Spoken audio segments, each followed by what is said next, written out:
এই pregnant pregnant pregnant, হ্যাঁ হ্যাঁ প্রেগনেন্ট পুঁটি মাছ, প্রেগনেন্ট পুঁটি মাছ, এই তো ফেসে গেছে। উলুলুলুলু।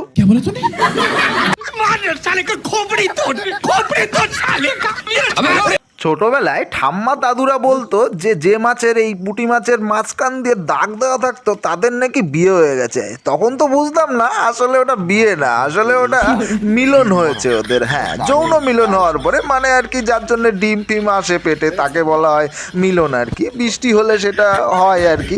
তো বৃষ্টির পরে এখান দিয়ে স্রোত গেছিল, তো দেখো তখনই পুঁটি মাছটা এখান দিয়ে ওঠার চেষ্টা করেছে, আর তখনই আমার চোখে পড়েছে এই ওর মধ্যে কিন্তু আরো দুটো তিনটে আছে ভাই। ওই এই চলে যাচ্ছে, মালটা হেভি শয়তান, পেটে অনেক ডিম, তো বাঁচার খুব ইচ্ছা।